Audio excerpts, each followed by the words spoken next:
Hola, buenas noches, ¿qué tal? Estamos aquí en A Dos Voces, ¿qué tal, Edgardo? Hola Marcelo, ¿cómo estás? Bien. Contento, te voy a felicitar, ganó Racing, Sí. así que hoy va a tener una noche espectacular, Marcelo. Estamos contentos, sí, pero tenemos una noche espectacular porque tenemos muchos invitados. Está Sergio Berni ya en los estudios de A Dos Voces, vamos a hablar con Carlos Melcoñán, también está Marcela Campagnoli, vamos a hablar con ella, está Leandro Santoro llegando, vamos a hablar con el viceministro de Justicia, ¿no? Exactamente, por toda esta polémica que hay en torno a los jueces desplazados y al fallo de la Corte Suprema que le dio la apertura al persalto. Juan Martín Mena, en instante vamos a estar con él, pero además hoy se produjeron dos números terribles, dos números terribles que marcan un poco la realidad, la crisis que tiene la Argentina en este momento. Uno es ¿no? La pobreza, casi 41%, 40,9 son 18 millones de personas, más de 18 millones de personas están en nivel de pobreza. Y la pregunta ¿es viable una sociedad con este nivel de pobreza muy, muy alto? Obviamente tiene que ver con el COVID, con la cuarentena, esto es cierto, pero además hay una pobreza estructural muy alta que cuando hay un hecho así extraordinario como esto, salta y llega a niveles de los más altos de la serie histórica. Sí, el otro número tiene que ver con los infectados, ¿no? 14.392 infectados de COVID. Realmente son números que nos asustan y mucho, sobre todo cómo se está extendiendo en el interior del país. Número récord, sí. Y además, 419 muertos fue la cifra de lo que se han registrado oficialmente, ¿no? En las últimas 24 horas. Y como siempre decimos en A Dos Voces con Marcelo, detrás, repetímelo Marcelo, ¿cuántos millones?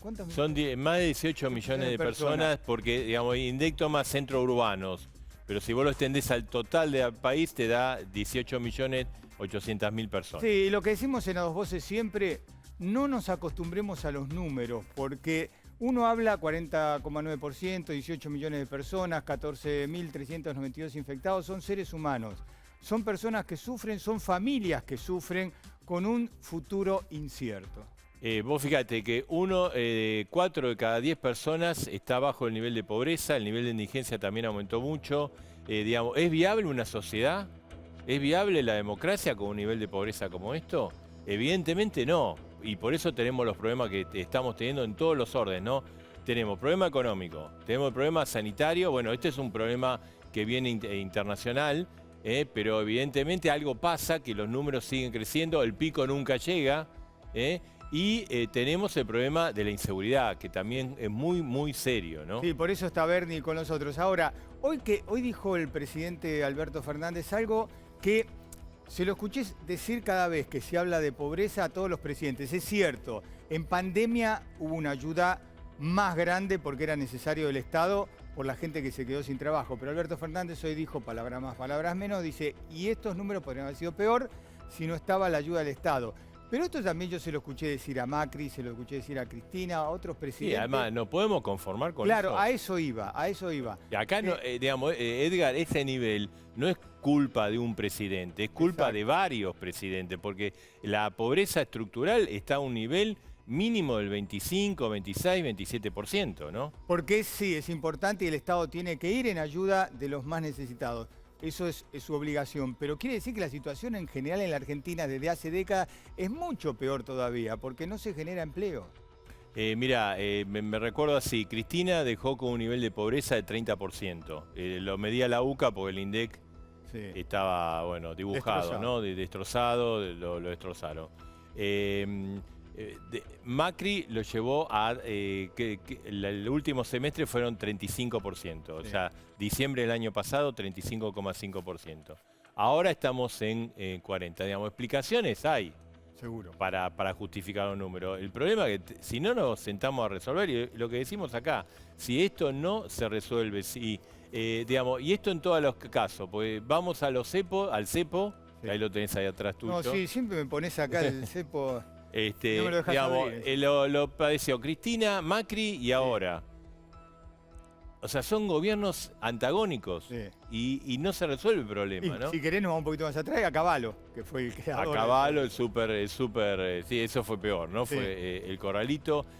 Bueno, estos temas los vamos a tratar. Obviamente, en el medio de esto uno se pregunta el tema de la ofensiva contra la justicia. Sí. ¿Tiene sentido en este momento con todos estos problemas? Que lo que se plantean muchos analistas es por qué Cristina Kirchner lo empujó a Alberto Fernández a este conflicto con la justicia, teniendo toda esta situación por delante, ¿no? Esta situación tan compleja de los infectados, un futuro incierto sobre el COVID, cuándo va a llegar la vacuna y que repercute en la economía argentina, ¿no? Con la desocupación, con la pobreza. Mirá cuántos sectores de la economía todavía están marginados. Efectivamente, bueno, y obviamente vamos a debatir el fallo ayer de la Corte. ¿Qué implica eso? ¿Es una solución al tema? ¿Es un freno? ¿Cuándo va a resolver la Corte una cuestión de fondo? Es un mensaje de la Corte al poder político, quiso avanzar y le puso un límite. Por eso va a estar con nosotros Juan Martín Mena, que aquellos que conocen toda la vida interna del kirchnerismo, dice, es el hombre de Cristina En la de justicia. confianza en la justicia. No Bien. confía no confía en otra persona más que en Mena. Ahí lo estamos viendo, está en el ministerio, es el viceministro de Justicia de la Nación, pero ahora vamos a hablar con Carlos Melconian. Carlos, buenas noches, ¿cómo está? Buenas noches, ¿qué tal, Marcelo? Saludos a toda la gente del piso y a los que están conectados también. Bien, Muchas muy gracias bien. por la invitación. No, bueno, estamos diciendo casi 41% de la pobreza. ¿Esto qué quiere decir, Carlos? Bueno, quiere decir que agravado por la pandemia, pero estructuralmente el problema que más allá de la homogeneidad de las mediciones, tiene un problema muy claro que no crece. O sea, el estancamiento argentino va camino a 9, 10 años. Y si no se crea riqueza, no se crece. Entonces, la creación de riqueza ha sido sustituida por cada vez más asistencia estatal y por H o por B no se generan las condiciones de crear aptitud para la inversión. Yo, desde que tengo uso de razón, la cuestión es crecer, invertir, crear empleo y eventualmente discutir salarios. Ahora, si ese fenómeno no se da, milagro no hay. Lo que ocurre es que siguen pasando los gobiernos y por H o por B, uno por una cosa y otro por otra cosa, el tema no se resuelve. Insisto, más allá de la homogeneidad, porque yo discrepo en medir pobreza como se lo mide, aunque no soy un especialista social, es una cuestión de sentido común. Y segundo, ha tenido varias décadas Argentina donde el sector público encima ocultó esos valores. Todos saben que la tasa de desocupación ochentista era superior a lo que era, nada más que las empresas públicas cobijaban empleo. Y ahora todo el mundo sabe que en esta última medición la tasa de desempleo no explotó, porque no quiero opinar si metodológicamente está bien.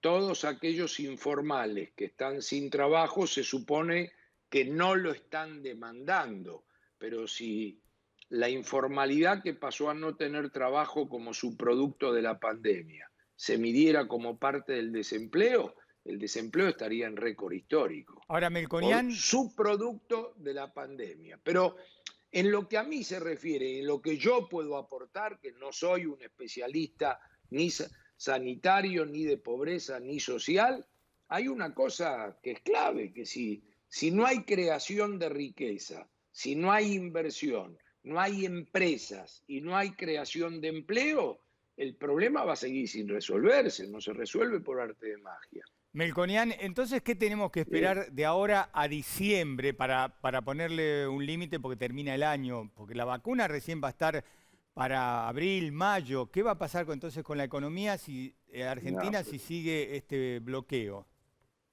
Por eso, la vacuna, vos te referís a la pandemia, pero sí, claro, nosotros no, necesitamos, pero por eso digo, necesitamos una vacuna, nosotros necesitamos una vacuna para que nos proteja o para que nos cure de los últimos 50, 60 o 70 años. O sea, La pandemia en la Argentina blanqueó problemas, pero nosotros necesitamos nuestra propia vacuna. Lo que te quiero decir, Edgardo, es que esta no es una cuestión que de acá a fin de año, si la aparición de la vacuna o no, te va a sacar este problema estructural de Argentina. O sea, la cosa acá la tenemos que dividir en dos. La pobreza ahora saltó a 40 como subproducto de la pandemia, pero Argentina viene coqueteando con números altos en términos de pobreza, indigencia, trabajo informal, asistencia del sector público y gente que vive del Estado. No lo digo ni siquiera descalificando, lo digo porque es una anormalidad. Eso no es la pandemia, eso viene de antes. Lo que hace que la pandemia agrava. No solo agravó lo social, sino que el impacto es también político y económico. Ahora, aparece la vacuna. Mejor si aparece la vacuna. Pero ustedes sí creen que la vacuna va a bajar la pobreza. Lo que va a bajar la pobreza es la llegada a la inversión, el respeto a la propiedad privada, un buen marco macroeconómico y que las pasteras, en vez de ponerse del otro lado, se pongan de este lado. Mirá qué fácil que es. Claro, ahora Melconian, pero así como estamos, con este plan económico, con cómo se me está manejando el gobierno, ¿vamos hacia crecer o vamos hacia decrecer? La inversión, la generación de puestos de trabajo. No, no porque mirando los datos duros. Primero, lo que yo voy a decir ahora respecto a tu pregunta, Marcelo, no es una proyección en términos de que pueda ponerse en tela de juicio una proyección personal o subjetiva. Simplemente me voy a referir a los datos de lo que está ocurriendo. Y como se calcula en todo el mundo, capitalista y comunista, y como se enseña en todas las universidades, no hay una cuestión que haya evolucionado de magnitud tal que ahora esos cálculos son equivocados. Lo que en la Argentina está ocurriendo hoy, que va a ser su producto de mañana, y yo estoy acostumbrado a decirle las cosas como son a la gente, porque uno no puede perder crédito. Hoy lo que está ocurriendo en la Argentina es una destrucción de la inversión. Está ocurriendo que la tasa de inversión en la Argentina no está cubriendo la depreciación del capital. Es decir, se rompe la tapa del inodoro en el baño de la ruta y no se la arregla, para dar un ejemplo muy simple. Eso es la depreciación del capital. Se está deteriorando a una tasa que es entre 2 y 3 veces lo que ha ocurrido en la hiperinflación y en el 2001. Semejantes tasas de ruptura de inversión se dan en grandes crisis. Por eso esta crisis es comparable a aquello. Pero cuando miramos cuánto se está invirtiendo, que es la pregunta que ustedes me están haciendo del crecimiento de mañana, con independencia de ideología, de lo que fuere, esta conversación la podemos tener con gente del gobierno y yo lo voy a exponer así al lado de ellos. Y vamos a poner los números que presenta el propio Ministerio de Economía. Sí. Porque es una cuestión técnica, aprobada y desideologizada. Entonces, esa es la tasa de inversión. La segunda cuestión es la tasa de creación de empleo. Por primera vez, respecto a la cantidad de personas que están en condiciones de trabajar en la Argentina, el trabajo formal registrado es apenas 30% de todo eso. O sea, estamos con un récord histórico, no ahora porque se destruyeron más de 3 millones de empleos. Es un número sideral. Con 7 millones de informalidad en la Argentina. Pero esto yo no lo estoy diciendo. Miren, puedo leer la fuente acá y además son datos del pasado. INDEC y Secretaría de Trabajo. Claro. No estoy usando otro número. Entonces, ¿qué ocurre? Las fórmulas de crecimiento económico dependen fundamentalmente de cuánto se invierte, cuánto se entierra y cuánta fuerza laboral hay. Eso da una tasa potencial de crecimiento que viene en caída libre en la Argentina. O sea, no hay mucho que discutir acá. Si ustedes me preguntan la tasa de inflación, es tu palabra contra la mía. futura. Si vos me preguntás cuánto va a valer el dólar, yo no me dedico a eso, pero en mi opinión contra la tuya. Si vos me preguntás cuánto va a crecer la economía, digo, vamos a discutirlo, pero estos son datos duros. La tasa Claro. de crecimiento va a depender de esto. Pero ya es así, pero porque no es porque es así, porque es un capricho mío, porque se calcula así. Pueden llamar a Melconian, gente del CONICET, disculpe que sí. lo interrumpa, pero la gente quiere saber cómo va a estar el mes que viene, cómo va a estar, cómo va a llegar a fin No, de pero no, año. pará, si la gente quiere saber cómo va a estar el mes que viene, es otra pregunta. Estoy contestando a lo que me decía Marcelo. Marcelo dice, ¿y el crecimiento futuro? El crecimiento futuro depende de eso.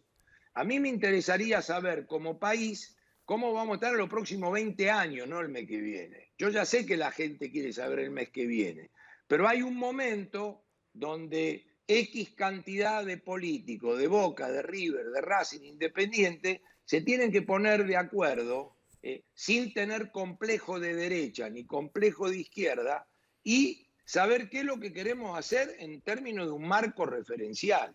Por ejemplo, en la cuestión Eh, laboral, y ahora voy al mes que sí. viene.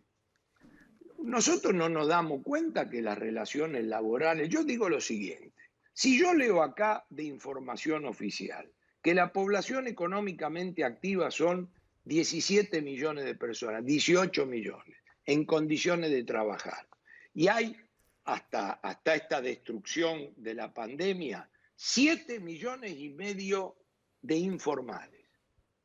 Yo digo, si nos juntamos 4 tipos y hay que pensar un programa, hay que presentar un proyecto, vas a ir a una elección y ganás. El líder del espacio no dice, a ver, siéntese el equipo, vamos a revisar. Sí, che, ¿qué vamos a hacer con empleo negro 7.400.000? ¿Alguien me explica por qué? Entonces va a decir, y porque si tomás un tipo pasa tal cosa, porque si el otro tal otra, porque si el otro tal otra, porque si el otro tal... O sea, magia no hay. No estamos con doble indemnización y un montón de cosas ahora. Bienvenido. Pero se produjo esta catástrofe igual. ¿Por qué? Y porque magia no le podés pedir. Ahora, Sector público. Yo acá sí. tengo otro gráfico, porque yo creo que en algún momento hay que dar el debate así. Y hay que darlo sin hacer política. Si yo en el 2001 tenía 5.600.000 personas, entre jubilados y empleados públicos, de cheque del Estado, lo hizo la Oficina del Presupuesto del Congreso esto, ¿eh? O sea, los números los tenemos todos. Pero cuando vos decís la Oficina del Presupuesto del Congreso, entonces todos dicen, entonces la Oficina del Presupuesto del Congreso. Lo puedo hacer yo también. Pues dice, no, Melconian, porque mete... No, yo voy a hablar objetivamente. El 5.600.000, tomando los 12 millones de IFE y ATE, son 25.300.000. Y como no me gusta tergiversar los números, supongamos termina la pandemia y supongamos que corres el IFE y corres el ATE, son 13.300.000. ¿Me querés decir quién explica y por qué había 5.600.000 personas que vivían del Estado y ahora sin IFE y sin ATE, les doy la derecha, viven 13.300.000? ¿Por qué? Bueno, está todo explicado, porque Claro. subieron 1,5 millones los trabajadores públicos, porque se duplicaron los jubilados, todo por arriba del promedio. Entonces, Ahora, la Carlos, contracara de esto, sí. es la deuda del gobierno anterior y la emisión monetaria de este gobierno. Y Está la bien. historia de Argentina, y la presión fiscal. Y si hay presión fiscal, no hay espacio para la inversión y crear empleo porque te vas al país de enfrente a producir. Es muy simple. Eh, No le demos más vuelta. Carlos, Pongámonos de acuerdo entre varios. Sí, decime, perdón. no, bueno, estaba la pregunta de Edgardo, el mes próximo está el tema del cepo. ¿El cepo Sí. va a traer más dólares o vamos a estar peor dentro de un mes? No. Estamos en un problema complicado porque corramos el velo de la pandemia. ¿Cómo era Argentina? Venía con estos problemas en el primer trimestre. Y el primer trimestre vino la pandemia. Para ser objetivo, la Argentina es la historia más la pandemia. La pandemia pegó fuerte en todos lados. Lo que no es tolerable es que digan, veníamos fenómeno y nos agarró la pandemia. Eso es mentira. Cuando el gobierno dice eso, miente. Ahora, hay que darle a la derecha que la pandemia fue un golpe muy fuerte de un país sin crédito, ni externo ni local. El ministro tiene que acostumbrarse a decir la verdad. ¿Qué mercado de capitales local? No hay mercado de capitales local. Lo único que hay, y yo lo sugerí en marzo, porque esto era un despelote grande, es que emitan moneda. Ahora, la emisión de moneda en la Argentina es un veneno porque su gente rechaza la moneda local. Lo hemos visto en los funcionarios. Pasan y pasan y pasan la gente, funcionarios, 4 millones de personas, son los coleros, no son los coleros, hay rechazo. Y tuviste que bancártelo con emisión. Entonces estamos en una cuestión complicada, porque la gente lo rechaza y la emisión es inflación. Esto sí es un pronóstico mío, no lo dice el gobierno. Va a subir la inflación. Y cuando se discuta el presupuesto público está mal. El gobierno no tiene que decir que la inflación es 28 para que después sea más y recaude. Eso ya lo hacía Labaña, Duhovne. ¡Basta! Yo no estoy diciendo es el gobierno, digo basta. Entonces, ¿qué ocurre? Tenemos un problema cambiario. ¿Qué le vamos a ir a pedir ahora? Vamos a decir, che, yo cuando asumí te puse las retenciones, pero ahora el tipo de cambio es 50 contra el paralelo que es no sé cuánto. Entonces te perdono 2 meses para que me entre dólares, porque se me terminó la oferta de dólares. Ya le dio a la demanda a más no poder. ¿Por qué? Porque estamos en una excusa en la demanda. Claro. Por eso el presidente del Banco Central dijo, ¿por qué no cortamos los 200? Que es rascarte la oreja izquierda con la mano izquierda. Y parte del equipo le dijo, no, ¿por qué no nos rascamos la oreja izquierda con la mano derecha? Y es que si comprás, que si usás la tarjeta, que si no sé qué, que no podés el mes que viene. Todo un relato, para no decirlo corto. Claro. No. Entonces tengo que ir a la oferta, que por supuesto lo que están haciendo es tratando de elongar este tipo de cambio. No quiero perder la objetividad. Innecesariamente va a ser devaluado. Bien. ¿Pero ¿sabes por qué va a ser devaluado? Porque lo va a empujar la emisión de moneda. Entonces, si el año que viene lo que vamos a tener es lo que el presupuesto público dice, todo esto se va a elongar. Ustedes piensen que por desgracia de la pandemia este es un año que puede terminar negativo en 2 dígitos. Cuando vos en los 25 el primer tiempo vas perdiendo 4-0, se hace duro remontar el 4-0. Termina 4-4 y te vas contento para tu casa. Ahora es desilusionante para un gobierno que no cumplió el primer año esta cuestión. Y el mes que viene vamos a estar como hoy. Bien, vamos a ver. Edgardo. Claro, ahí está. Carlos, gracias, gracias por estar esta noche en A Dos Voces. Tenemos mucha gente en estudio, muchos temas. Sí, tenemos una mesa también. Victoria Donda, yo recién le preguntaba a Melconian sobre el mes que viene, ¿no? Con estos números, dudo que tal. Buenas noches. Siempre nos reta, ¿viste? Sí. Yo digo, voy a empezar por Victoria Donda, pues ya tuve la otra vez que no empecé con ella. Ahora me olvidé de saludarla. Bien, pero no fue un reto. Hace mucho que no los veía. No, digo, hablamos con Melconian del mes que viene. Por supuesto que estamos bajo el cono de la pandemia, pero es una situación que preocupa pensar cómo esta gente puede salir de la pobreza y cómo otros no van a caer en la pobreza. No, sí. De un mes para otro nadie va a salir de la pobreza. Digo, si alguien te dice que de un mes a otro vamos a salir de un 40% de pobreza, la verdad es que te está mintiendo. Muchísimo menos si es alguien como Melconian que mintió durante tanto tiempo, nos quiso traer fórmulas mágicas que no funcionaron. Nosotros estamos en medio de una pandemia mundial donde hay un decrecimiento aproximado y proyectado de un 5% del Producto Bruto Interno mundial. La Argentina va a decrecer, no va a crecer, y no vamos a salir de la pobreza, pero sí tenemos hoy un gobierno que está paliando la pobreza. ¿Cómo? Tenemos asistencia alimentaria para más de 11 millones de personas, tenemos el cobro de IFE que está tratando de que más gente no caiga debajo de la línea de pobreza. También hay que tener en cuenta que recibimos un país con un 35% de pobreza. Entonces, en el marco de esta guerra mundial contra el COVID-19, que nadie se esperaba en ningún lugar del mundo, lógicamente quienes más sufren son quienes están en una situación de vulnerabilidad mayor. Y eso lo vemos, yo hoy me toca estar al frente del INADI, lo vemos todos los días ahí, las denuncias por discriminación. Ahora vamos a seguir, ¿no? Marcela Campagnoli, ¿y usted cómo ve todo este tema?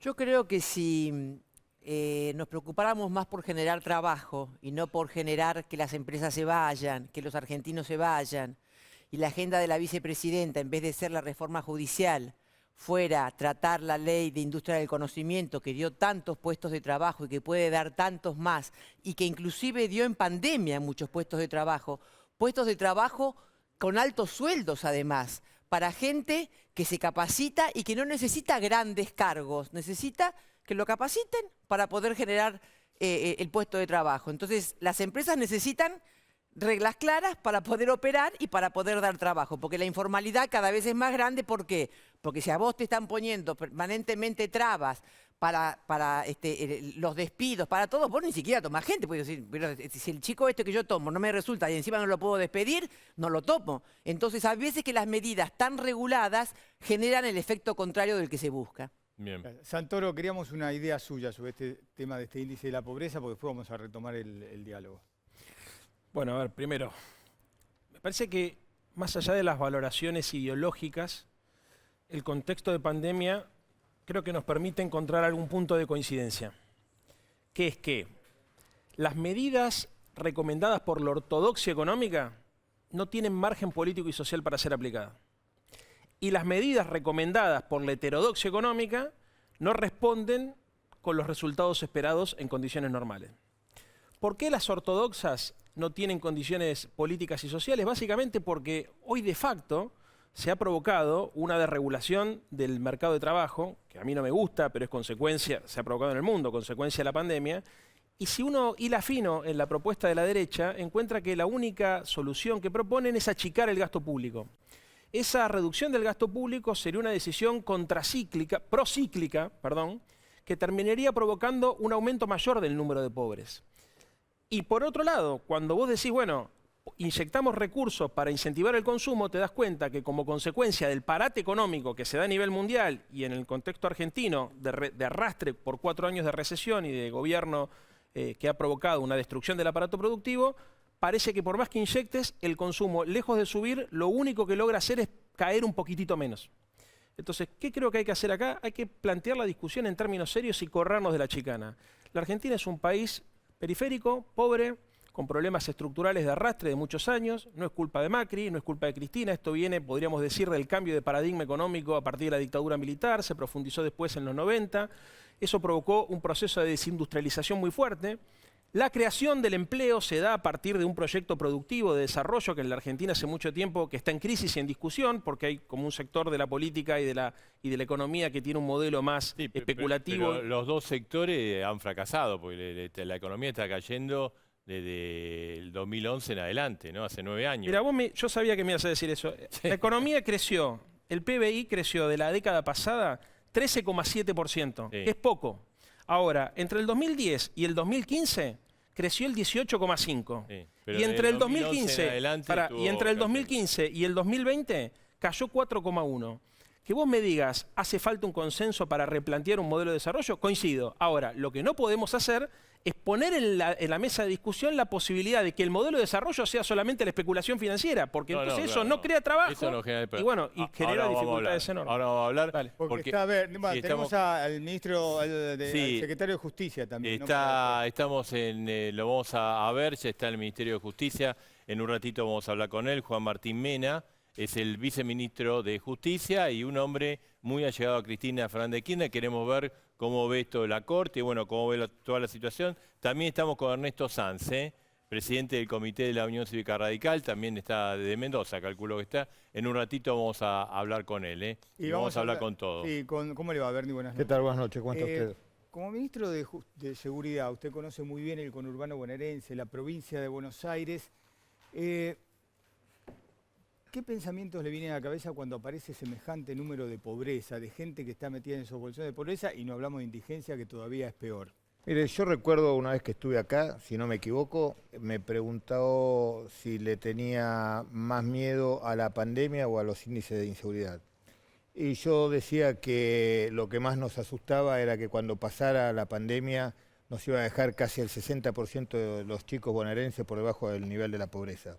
Esto que estamos viendo ahora es la consecuencia no deseada de una acción, de un hecho inédito en el planeta, que es la pandemia, que viene a agravar todo el déficit estructural que tiene la Argentina, pero lo bueno que hay un Estado presente, un Estado que está generando todas las acciones para que ese efecto post-pandemia y por sobre todas las cosas empezar en la provincia de Buenos Aires, como dice el gobernador, a problemas estructurales, soluciones de fondo. Me parece que acá Bernie, necesitamos... los niños, le voy a dar el dato, hoy dio 56,3, son 6.200.000 chicos. Sí, claro. Pero a ver, no es que por la pandemia, en diciembre, claro que no. diciembre dio 52%, o sea, No, acá hay un problema estructural más serio que a veces no se quiere asumir.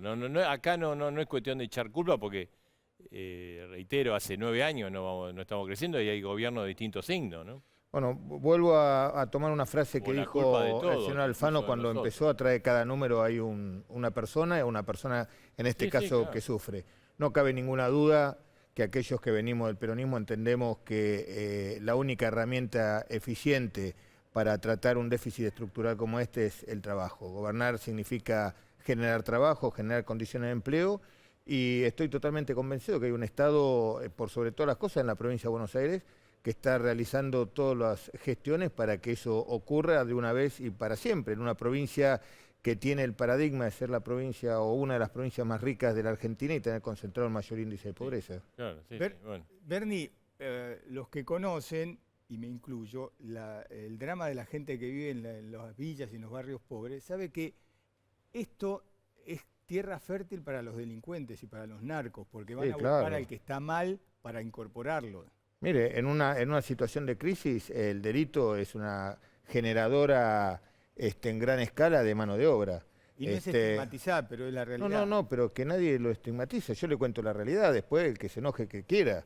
Pero nosotros estamos todos los días en esos lugares, seguramente eso me parece que es la Villa 31, pero nosotros estamos en todos esos lugares y sabemos cuáles son las consecuencias de la pobreza, por sobre todas las cosas las consecuencias de la desigualdad. No es lo mismo pobreza que desigualdad, la desigualdad es la génesis por sobre todas las cosas del delito y a partir de allí donde se empieza a generar un mercado ilegal que créame que se genera en gran escala. ¿Hay más delincuentes ahora?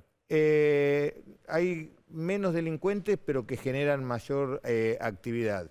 Antes usted tenía delincuentes que generaban actos delictivos con un resultado que le permitía no tener mucha frecuencia. Hoy un delincuente genera varios delitos por día porque son delitos de poca resultado económico y en definitiva lo que busca un delincuente es resultado económico. Y lo que vemos es que estos delincuentes van a robar en la gente, en los barrios de clase media, media baja, ¿no? Y, por sobre todas las cosas, la principal víctima de esta delincuencia amateur, que técnicamente es una delincuencia amateur, que es más peligrosa, pero mucho más peligrosa que la delincuencia organizada, es muchísimo más peligrosa que la delincuencia organizada, la sufren los lugares más vulnerables. Los lugares más vulnerables, y por sobre todas las cosas, en los horarios donde la clase trabajadora va o viene a sus lugares de trabajo. Ahí el problema se concentra en gran escala y de manera muy seria, porque si bien son delitos amateur, por lo general terminan en hechos sangrientos. Bernie, usted decía, bueno, son de delitos desorganizados. Hubo robos en Lanús, en el centro comercial de Lanús. Y por la forma de accionar de los ladrones que están captados por las imágenes, dicen que son fuerzas de seguridad. ¿Quién dice? Bueno, las pesquisas, los testigos, los vecinos. Bueno, no es... Digamos, le estoy preguntando... No es la... se ponga nervioso, no, al contrario, mire, creemos que no hay ningún... Le voy a decir una cosa, por ejemplo, hace poquito hubo un hecho muy Están resonante. robando para que los comerciantes los contraten o les Está- pidan custodia especial. Mire, está Ahí estamos bien. hace muy poquito en Rodríguez, en un country, hubo un hecho bastante resonante. Nosotros miramos las imágenes y a simple vista nos dimos cuenta con el jefe de la policía que había por lo menos 2 policías que estaban por la forma de tomar el arma, por la forma de moverse. Estoy totalmente convencido, puedo equivocarme, pero estoy totalmente convencido que no es este caso. Ujú. No. En el caso del country de Rodríguez, la semana pasada detuvimos al final 4 policías que estaban, cuando lo detuvimos, estaban en actividad con uniforme y todo, y que habían sido los autores del hecho. Bernie, la gente antes decía, bueno, pongo una cámara de seguridad, porque una cámara de seguridad Disuade, pero ahora no pasa Ahora nada. Iba a decir una guasada, pero a él no les importa nada la Delito cámara de amateur, es lo que se seguridad. llama... Enfoquen, uno dice, Es lo que "Me se llama enfocar". delito amateur y tiene que ver con varias cosas, y entre ellos la sensación de impunidad que hay. Hay una sensación de impunidad tan grande que hace que el delincuente no tome ningún tipo de precaución porque... Y que lo liberan rápido también. Por eso hay una sensación de impunidad, lo que haga no tiene ningún problema porque al otro día está Pero en ¿eso libertad. es un problema de la justicia? ¿La justicia lo deja libre? Sí, claro, el dueño de la libertad de un detenido está en manos de la justicia. La justicia es quien ordena su detención y quien ordena su liberación. Esto lo hemos visto y lo hemos discutido cuando la justicia de manera irresponsable al principio de la pandemia liberó más de 4.000 presos que deberían estar cumpliendo condena. Pero eso es la doctrina Zaffaroni, ¿no? No, eso es la doctrina, mire. compañero suyo, No, primero que yo no comparto la doctrina Zaffaroni, segundo, eso es responsabilidad de cada juez que interpreta la ley. Eso no es universal, que la justicia trabaja sobre casos concretos y es la interpretación que cada juez le da a cada causa en particular. Usted sabe que no hay una universalidad en la toma de decisiones. Cada Pero caso los jueces judicial... son laxos para dejarlo, o que Mire, justifican el tema mire, de los robos, es como todo. o las violaciones y demás. Son Mire, jueces que eso es tan injusto como decir todos los periodistas son malos. Hay muy buenos periodistas, hay periodistas que no investigan, hay periodistas los que le jueces- pagan para decir lo que quieren. Bueno, los jueces Pero lo los mismo. Hay jueces- jueces que son buenos, hay jueces que no les gusta trabajar, Seguro. hay jueces que ideológicamente adoptan una postura. Hay jueces que, bueno, hoy es viernes, no, sábado y domingo no vamos a detener a nadie porque si no me tengo que pasar el fin de semana escribiendo. Hay de todo. Entonces, me parece que lo que hay un desorden. Yo creo que la Argentina está pasando por una crisis de autoridad y de orden. Y en la medida que no recuperemos la autoridad y el orden, son factores que van generando estas conductas generalizadas. Pero, por ejemplo, la toma de Guernica, Sí. ¿no? Ciertos funcionarios la alientan, no sé, si no, no se hacen esas cosas. Y ahora están, bueno, demorando la Y acción da la de la impresión justicia. O sea, que es muy difícil desalojar a esta gente, porque fíjese cómo se va pateando para adelante. Si se patea para adelante... Mire, no la se verdad queda. que, bueno, acá a nosotros nos dieron, usted sabe que ante una acción de esta, quien lleva la dirección de las acciones es la justicia. En este caso ni siquiera el gobernador puede opinar. En este caso la nuestras justicia fuerzas... pidió desalojar. En este caso, nuestras fuerzas de seguridad están subordinadas a la decisión de la justicia.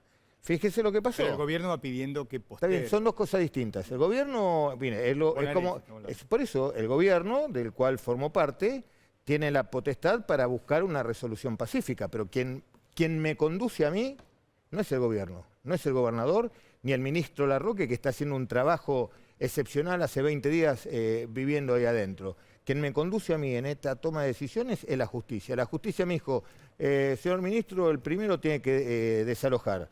¿Sabe el movimiento que tuvimos que hacer para juntar los recursos materiales, para reunir la gente, para llevar adelante el desalojo en el día de mañana? Y de la noche a la mañana me dicen, no, ahora no, la tiene que hacer tal día. No, esto me lleva no menos de 20 días, sobre todo en un sistema que estamos bajo un régimen muy ajustado de personal, porque tenemos más de 10.000 afectados por COVID dentro de la policía, porque en el interior la policía puede ir pero no puede volver, y si viene después no puede volver. Entonces, está Pero yo le mencioné lo de Guernica, porque usted habló que acá hay falta de autoridad. Sí, claro. Y bueno, y este tipo de cosas, Bueno, ahí tienen el mejor obviamente hay ejemplo. un problema real, que es el tema del hábitat, ¿no? Bueno, eso Pero eso es un problema no que tenga no ninguna existe duda, de hoy, no ni tenga de ninguna ayer. duda, Esto existe. no tenga ninguna duda que la falta de autoridad y la falta o la no captación del orden genera todas estas cosas.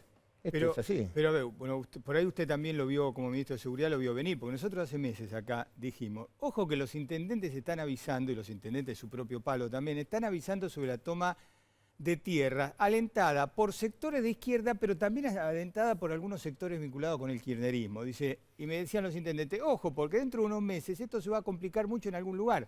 Es lo que pasó con Guernica. Pero no tenga ninguna duda que, mire, nosotros estábamos haciendo el cálculo, yo este fin de semana debo haber desalentado, trabajado en más de 20 tomas, el sábado bajo la lluvia, en Campana, ¿sabe lo que trabajamos? 2 tomas al mismo tiempo hubo, 2 tomas al mismo Y ve tiempo. atrás de eso la política también empujando. Mire, una cosa es la política y otra cosa son los punteros políticos. Y acá el denominador común son los punteros políticos que trabajan de puntero político. Digamos, por un negocio. Que trabajan de punteros políticos para los diferentes partidos. Acá no hay ninguno... Es la vida del puntero político. Profesión, puntero político, ¿no? Y en ese puntero político donde empiezan a gestarse y que conoce cada ventanilla del Estado, sabe cómo que toca acá, cómo va a funcionar tal resorte, cómo funciona el otro, son los que van generando todas estas situaciones que recién hablábamos de los delitos amateur o los delitos simples. La usurpación, que antes era un delito simple, se está transformando en un delito muy complejo, porque atrás de cada puntero político ya empiezan a aparecer estudios de abogado, estudios de contadores y personas que tienen un negocio inmobiliario. Entonces, ¿por qué el Estado, ya que dice que no nos ocupamos, porque no corta eso? Y bueno, es lo que estamos Porque, haciendo digamos, permanentemente. sabe, Me habrá pero escuchado no solamente denunciarlo públicamente, sino también en la Pero justicia. siguen la toma de... Usted Me habrá- me por siguen eso- las tomas, quiere decir que no, mucho éxito no tienen. No, no es éxito. Me parece que hay una incitación a que esto continúe, y por parte del Estado le dije que estuvimos desalentando este fin de semana, si no me equivoco, fueron 8 o 9 tomas. Empezamos el viernes en Lomas de Zamora a las 6 de la tarde y terminamos en Campana el domingo a la noche. Fueron más de 10 tomas que hemos desalentado. Y en lo que va del año creo que ya son más de 400. Bernie, lo quiero llevar de vuelta al tema de los robos, porque la gente, decíamos, a la gente ya sabe que el delincuente común con la cámara de seguridad no pasa nada, pero también la gente se pone mal porque ve que los policías a veces no actúan. ¿Pero por qué? Porque el policía, la gente del barrio, cuando le pasa algo, dice, escúchame, yo no me meto, porque si yo me meto, en realidad termino yo con una causa judicial.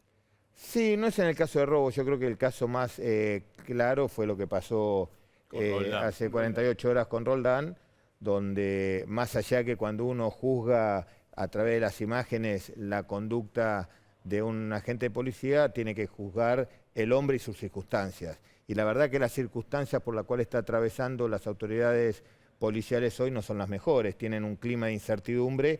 Ustedes hablaban recién de la incertidumbre, el factor de incertidumbre, cómo pesa sobre la economía, de la misma manera pesa sobre la fuerza de seguridad. Está bien, Un pero hombre... la incertidumbre se la dan la justicia, pero también se la da a los políticos, los funcionarios que Fundamentalmente, están divididos. pero no, fundamentalmente. Acá es responsabilidad de los 3 poderes, y no solamente de los 3 poderes, sino de parte también de los componentes de la sociedad, porque no solamente del Poder Ejecutivo, que primero escriben un protocolo, después cambia el gobierno, escriben otro protocolo, se atraviesa por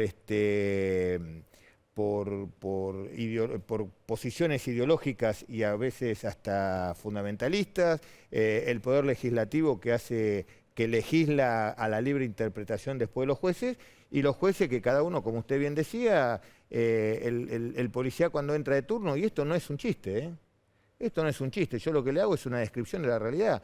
La policía cuando entra de turno lo primero que hace es fijarse qué juez está o qué fiscal está de turno, está de turno para saber de qué manera más o menos moverse. Y me parece que eso es la principal deuda pendiente que le debemos a la sociedad. Tener un marco de certidumbre, y a la policía hay que darle un marco de certidumbre para que no solamente actúe, sino para que se sienta seguro y que sea efectivo a la hora de actuar. Bernie, hablando de la policía, mientras que estábamos hablando, están llegando mensajes que hay cierto malestar porque lo que están cobrando los policías ahora que digamos, ustedes anunciaron una serie de aumentos, Sí, claro. y que no sé por qué motivo hay descuentos que no estaban previstos. No, descuento, no.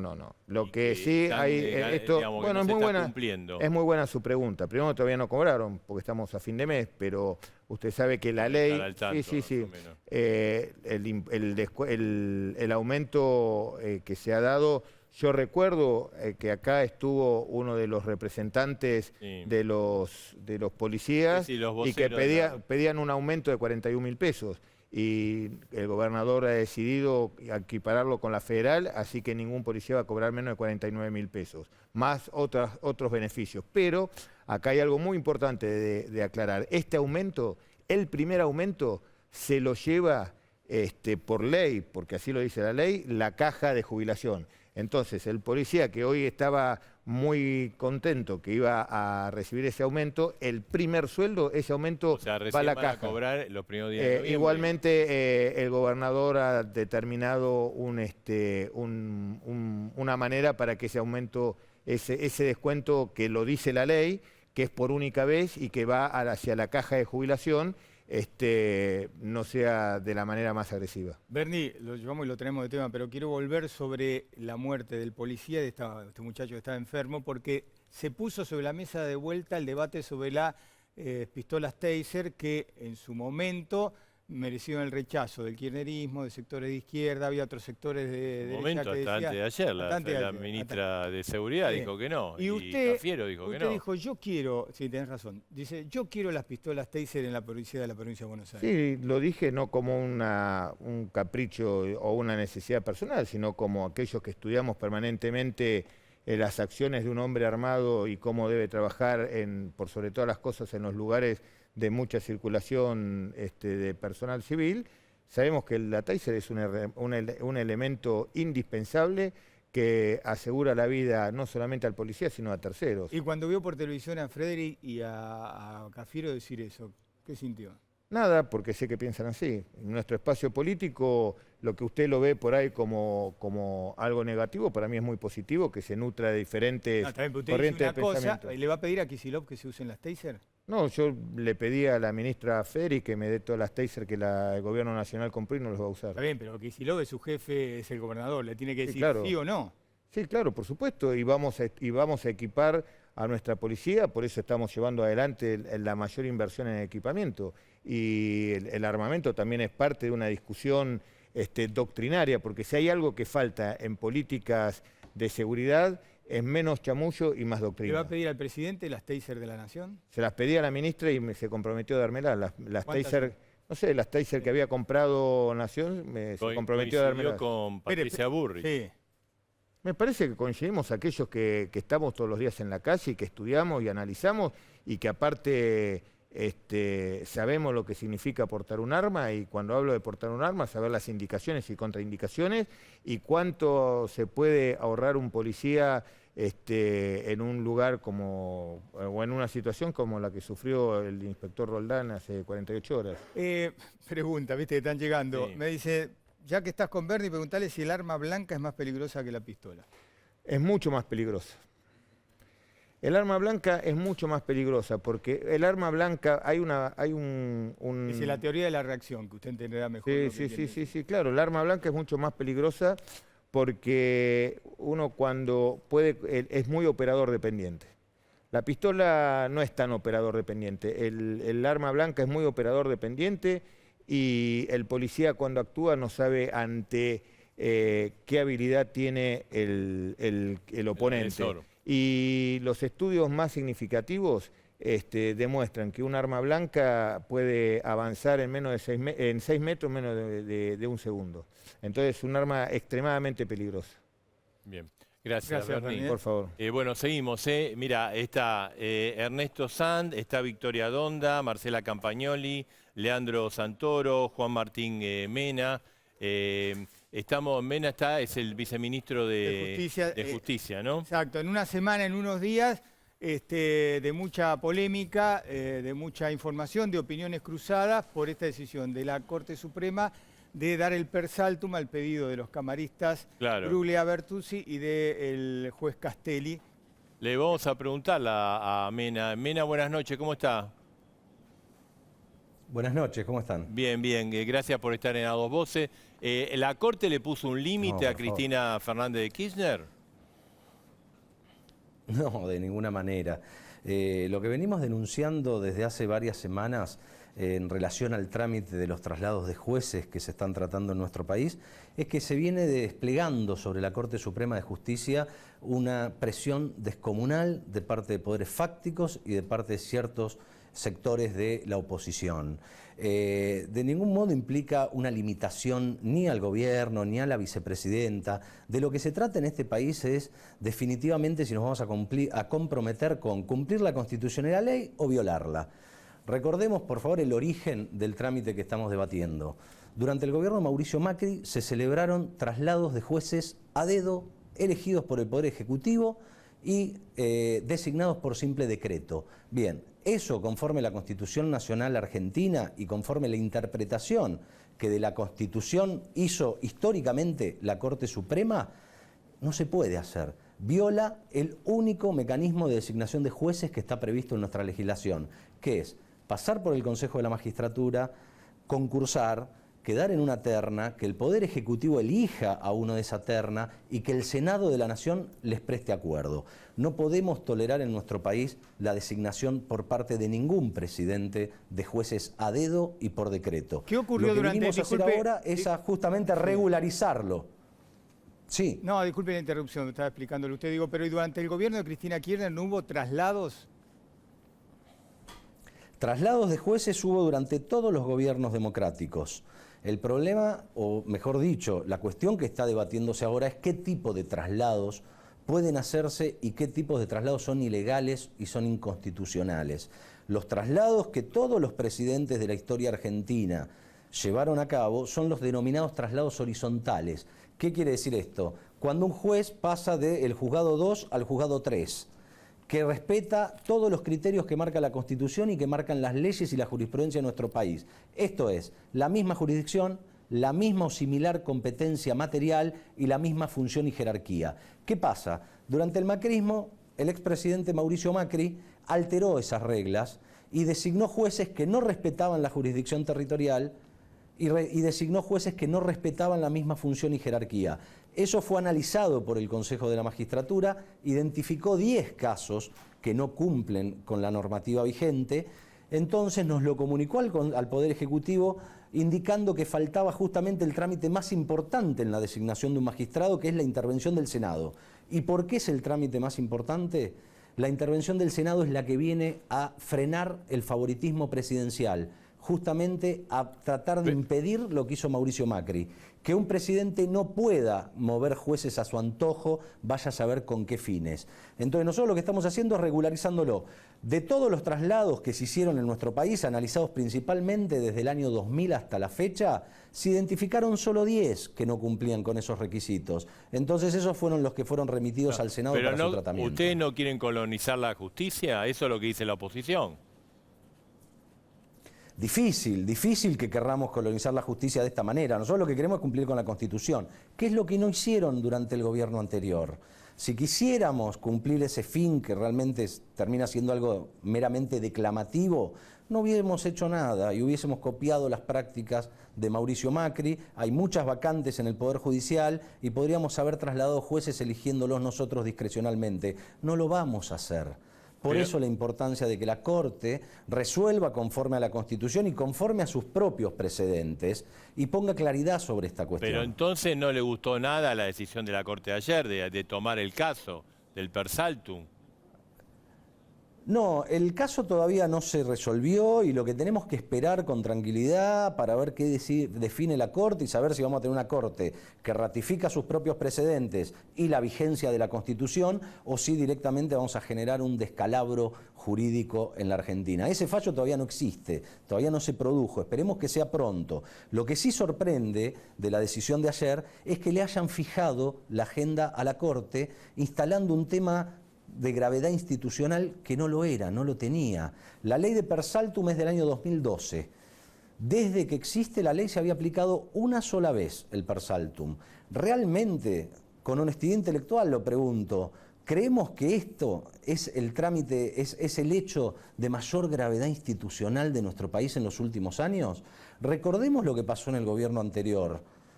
Se le metió la mano en el bolsillo a todos los argentinos. Se celebraron tarifazos sin precedentes en nuestra historia. Ya terminó. Sí. Se estafó a los jubilados con esa reparación histórica como nunca antes había sucedido en democracia. Todos esos trámites que estoy indicando están para resolver en la Corte Suprema de Justicia de la Nación. Ahora, la Corte Suprema no se aboca a tratar las cuestiones de verdadera gravedad institucional que tiene nuestro país y, sin embargo, cuando uno discute cuestiones vinculadas a la corporación judicial, la Corte habilita esta herramienta de suma excepcionalidad. Eso es lo que a nosotros nos sorprende del fallo del día de ayer, pero ahora bien, tenemos una oportunidad que la Corte muy pronto, muy rápido, asuma este tema y zanje definitivamente la cuestión. Mena, 2 veces con distintas palabras, que la última fue, usted dijo que se le instaló a la Corte, se dejó instalar este tema, que hubo presiones. Sí.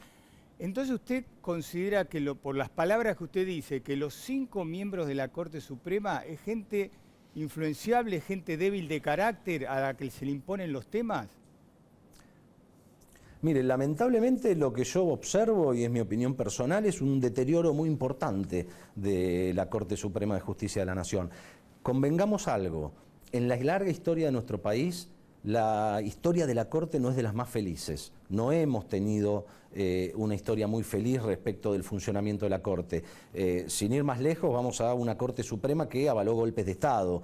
La verdad que esta Corte, lo que yo estoy observando es que ha perdido el prestigio académico del que gozaba, el prestigio jurídico, y se están dedicando más a tratar de fijar una agenda política por sobre lo jurídico. Pero y ahora, eso es inadmisible. Ahora, la Corte tiene que fallar conforme a derecho y no conforme a intereses políticos. Realmente la forma en que todos asistimos y que todos vimos de cómo se le instaló la gravedad de este tema, realmente no, si somos honestos, no podemos tolerarlo. Se le instaló un tema que no existía y la Corte se hizo eco de esas presiones y adoptó esta medida excepcional cuando no se cumplía ninguno de los requisitos de la ley de per saltum para tratarlo. Incluso en el día de la fecha, corrieron rumores respecto de que la Corte no resolvería en el acuerdo del martes que viene, sino dentro de 15 días. Era el trámite del recurso extraordinario federal que tenían a disposición en cuanto fallaba la Cámara Contencioso Administrativa los 3 jueces. Entonces, ¿qué necesidad había de apelar a la herramienta del per saltum, que es ni más ni menos que sustraerle la causa al juez natural para resolver la Corte en segunda y última instancia? Ahora, Mena, realmente no vemos esa urgencia. Ahora sí vamos a exigir que se resuelva lo más pronto posible. Ahora, esta misma Corte no avaló los traslados de Bruglia, Pertuzzi y Castelli. No, de ninguna manera. Eso es una de las tantas mentiras que se están instalando desde algunos grupos de medios durante los últimos días. Mire, no es tan así, Alfano, que la acordada 7, que es la que establece nuevamente los criterios por los cuales puede efectuarse un traslado, es del día 11 de abril del 2018. El traslado del juez Bruglia, el presidente Macri lo firmó el 6 de abril. Por lo tanto, es mentira que el traslado se hizo en respuesta a los criterios que fijó la Corte, porque el presidente ya lo había firmado. Y además, luego de que la Corte emitiera las 2 famosas acordadas 4 y 7, se producen los traslados de Castelli y de Bertuzzi. Por lo tanto, la Corte no se pronunció sobre esos casos particulares. Ahora, Mena, fijó criterios y todos los poderes del Estado hoy consideran que esos 10 casos no cumplen con los criterios que fijó la Corte. Intervino el Consejo de la Magistratura del Poder Judicial, el Poder Ejecutivo Nacional, el Senado de la Nación y finalmente los propios órganos de superintendencia del Poder Judicial. Esto es la Cámara Federal de Casación Penal y la Cámara porteña. Usted se refirió, digamos, muy duro contra la Corte, ¿no? Y la calidad de la Corte. ¿Esto quiere decir que ustedes propician cambios en la Corte? No, es simplemente una descripción del funcionamiento si algo no funciona bien en este momento. Si algo no funciona bien, uno supone que lo quiere corregir y, digamos, entonces, con esa tesis, estarían buscando cambios en la Corte. El presidente de la Nación fue muy claro, y cuando se discutió la posibilidad de promover o no cambios en la Corte, evitó tomar una medida discrecional, que son las facultades que la Constitución le otorga al presidente, y decidió convocar una comisión de expertos que lo asesore. Por lo tanto, difícilmente voy a comprometer una opinión cuando justamente hay expertos que están analizando la cuestión y que le van a hacer un informe al presidente. La comisión, digamos, ya casi varios de los miembros de la comisión van con los tapones de punta contra la Corte. Es uno de los problemas que hay.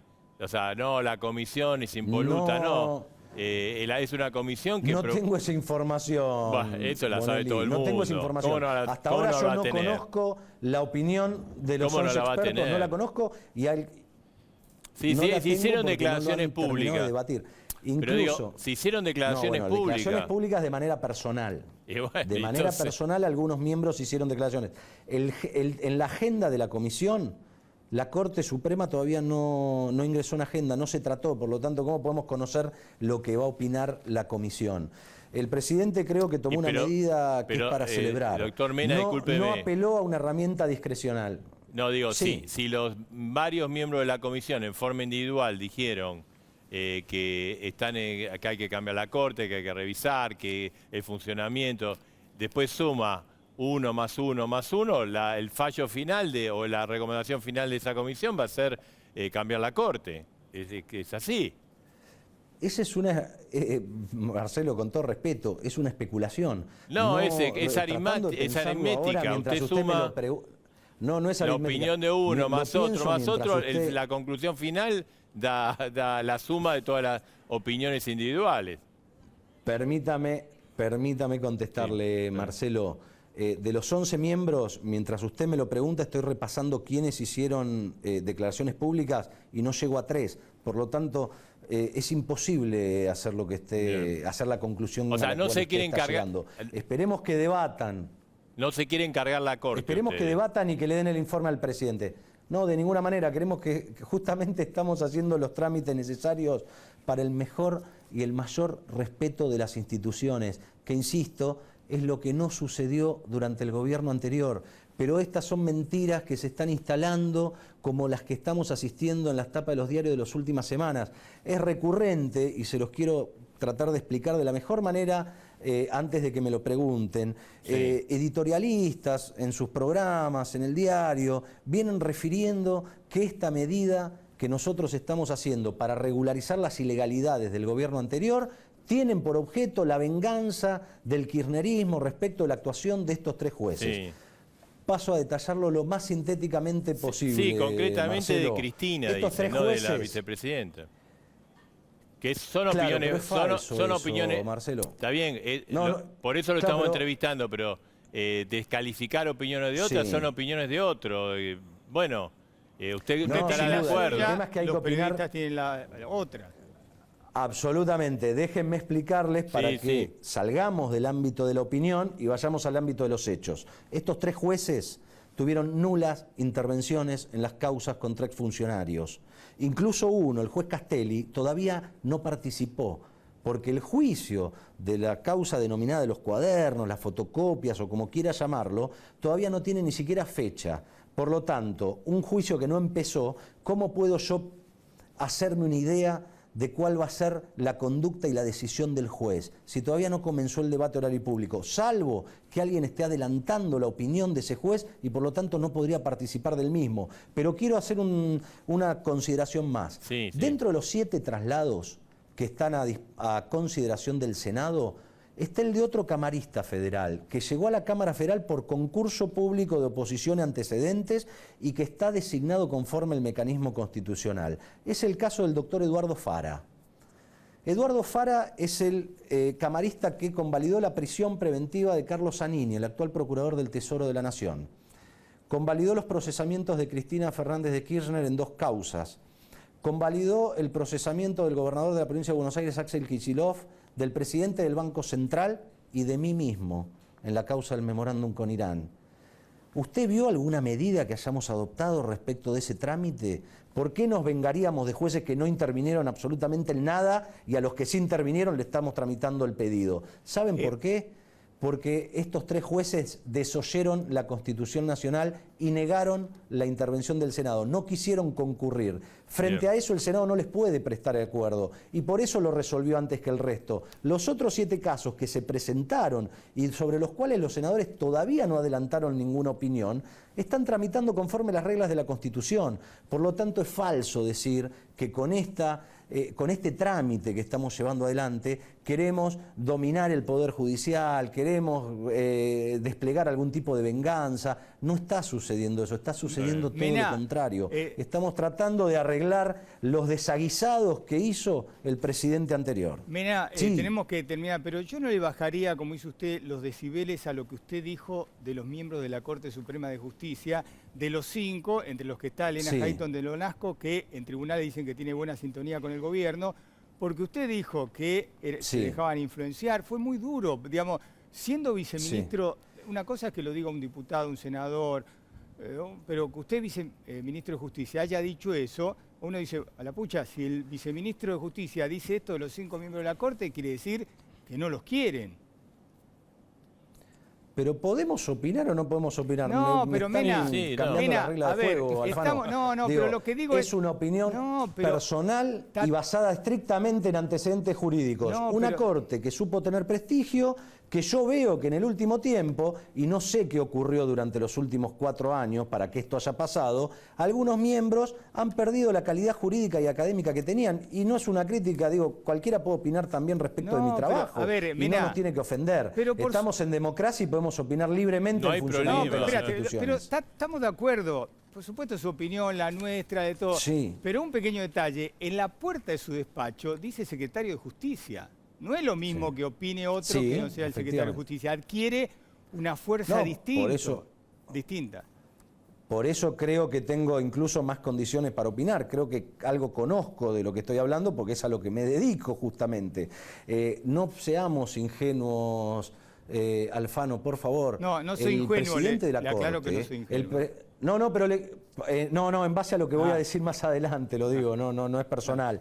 El presidente de la Corte, que se hizo eco de las presiones y convocó al acuerdo extraordinario el día de ayer, cambiando efectivamente la agenda de la Corte, tiene que decidir sobre esta cuestión vinculada a la intervención del Senado en el trámite, cuando él mismo aceptó ser juez de la Corte sin pasar por el Senado.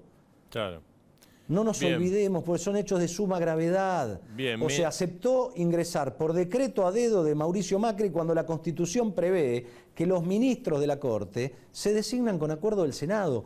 Entonces, me parece que más que opiniones son hechos de lo que Bien. estamos hablando. Mena, Ahora que bien, Sí. están en el cargo legítimamente y yo lo que llamo y lo que quiero es que la Corte vuelva a sus cauces normales y decida conforme a la Constitución Nacional y las leyes, y sobre todo respetando sus propios Bien. precedentes, porque todos los poderes del Estado que intervenimos en este trámite analizamos la situación y vemos muy clara la violación a la Constitución y a los precedentes de la Corte respecto de los trámites que se están tratando. Entonces, que la Corte Bien. no defina políticamente, sino que defina jurídicamente, que es el mandato Mena, constitucional que tiene. Gracias por estar en las dos voces, ¿eh? No, por favor, gracias a ustedes. Bien, muy bien. Bueno, todavía tenemos mucho por delante. Sí, está Ernesto San, está Marcela Campagnoli, está Victoria Donda, Leandro San Campagnoli. ¿Qué le pareció lo que dijo? No opino para nada. Creo que el fallo de ayer de la Corte es un fallo impecable, sobre todo el voto del juez Rosenkrantz, cuando habla de la gravedad institucional inusitada. Pero que Mena tiene. dijo que no hay ninguna gravedad, ¿vio? Bueno, yo no opino lo que opina él. En su fallo, Rosenkrantz habla de que se estaría intentando revisar retroactivamente el traslado de estos jueces. Les recuerdo que Cristina hizo 18 traslados, Macri hizo otro tanto, Menem hizo otro tanto, De la Rúa hizo otro tanto, Duhalde hizo otro tanto, y nunca antes el Senado cuestionó esos traslados. Ahora sí los cuestionó. Cuando ocurrieron no los cuestionó, es más, ni siquiera el Consejo de la Magistratura los cuestionó. ¿Por qué no los cuestionó? Porque el Consejo de la Magistratura tenía un reglamento del año 2000 que establecía cómo debían ser trasladados los jueces. Y se cumplió ese reglamento. Ese reglamento fue modificado ahora el 9 de octubre del 2019. Hay un nuevo reglamento ahora para los traslados. Pero estos jueces fueron trasladados conforme a ese reglamento del año 2000. Por eso es que la Corte en el año 2018 convalida estos traslados y nunca el Senado ni el Consejo de la Magistratura se quejaron de esos traslados. En ningún momento. También te llama la atención que de los 10 jueces que ellos cuestionan los traslados, solamente se hayan ocupado en este momento rápidamente de estos 3. Está bien, Castelli no juzgó todavía en la causa, no se expidió todavía en la causa de los cuadernos, pero sabemos las mañas que tiene el kirchnerismo y la facilidad que tiene para poner jueces de justicia legítima en los lugares que le importa. Entonces yo me preocuparía por eso. Donda, usted justo quería agregar algo, pero habíamos acordado con el Sí. secretario de Justicia que iba a ser solo en la nota con él. Así Sí. que... No, digo que el único presidente que quiso nombrar jueces en la Corte Suprema por decreto fue Macri. Que enseguida lo Simplemente corrigió. eso, ¿no? Entonces, que ahora haya, digamos, tanta pasión en no reconocer cosas que son además absolutamente reconocibles, sobre todo por legisladores, legisladoras que conocemos la ley. Yo no quiero entrar en discusión con Marcela, pero los reglamentos están por debajo de la Constitución. La Constitución establece claramente cómo tienen que ser elegidos los jueces. Creo que el Consejo de la Magistratura y la justicia en general son instituciones que tenemos que revisar. Este primer paso que se dio en esto, se habla de la modificación judicial que se hizo, se avanzó, pero es un primer paso. Realmente nosotros necesitamos un poder judicial que le dé respuesta a la sociedad, que es algo que hoy todavía no le estamos dando y mucho menos le vamos a dar si permitimos que cualquier presidente ponga jueces a dedo en cualquier lugar que le convenga. Porque trasladar jueces horizontalmente se puede hacer. Lo que no se puede hacer es saltar esos jueces y llevarlos a otra instancia. Si permitimos que lo haga Macri, estamos permitiendo que también lo haga Alberto Fernández, que también lo haga el presidente que venga, que lo haga cualquier presidente. A ver, Leandro. Y la verdad hay que atenerse a la ley. Yo creo que lo que es de mucha gravedad institucional es que estos 3 jueces no hayan asistido a la Comisión de Acuerdo del Senado. De muchísima gravedad institucional. Porque en realidad es la Comisión de Acuerdo la que propone no avalar ese traslado. Y en el decreto presidencial de Alberto Fernández queda taxativamente aclarado que lo actuado por esos 3 jueces es válido. En el mismo decreto. ¿Por qué se hace esto? Básicamente para que no haya sospechas. Ahora, si en algún momento hubo traslados irregulares, sea cual sea la gestión, eso no estuvieron mal. Y eso no habilita a que ahora digamos, no, como en aquella oportunidad la dejamos pasar, en esta oportunidad tenemos que hacer lo mismo. Porque acá lo que pasó fue que el Consejo de la Magistratura dijo que estaba mal. En la Comisión de Acuerdo del Senado dijo que estaba mal. Hubo presentaciones en primera y en segunda instancia, en el contencioso, pero también en la casación, y le dieron en contra a Brulli, a Bertuzzi y a Castelli. Cuando estaba por definir el contencioso administrativo, agarra la Corte el tema con el per saltum. Y todavía no se expidió sobre la cuestión de fondo. Entonces Bien. yo creo que hay que ser precavido en esto. Y lo más importante de todo, el espíritu es claro de la Constitución. Los presidentes no pueden trasladar jueces porque eso permite, por ejemplo, la teoría del lawfare. Hay mucha gente que se enoja cuando nosotros hablamos de lawfare. Bueno, si se enojan que hablemos de lawfare, entonces es razonable esperar que no alteren la composición del Poder Judicial a partir de criterios exclusivamente políticos, porque eso permite la sospecha. Vamos a incorporar a Ernesto Sanz, el titular del Comité Nacional del Radicalismo, Así es, que sí. está desde Skype. Sanz... No es más el titular. No es más. Presidente del... Sí, es verdad. Discúlpeme, ahí me corrigió. Estamos. Su origen radical de Santoro me corrigió. ¿Cómo le va, Sanz? Buenas noches. Es Ernesto Sanz. Sí, es Ernesto Sanz. Bien. Menos mal que lo aclararon, porque si no mi comprovinciano Cornejo después me iba a hacer cargo de que estaba usurpándole El título. el cargo de presidente del partido. Sí. Buenas noches para todos. Bueno, usted habrá escuchado al secretario de Justicia, está escuchando este debate y queríamos conocer su opinión también, usted que ha seguido de cerca todos los temas judiciales.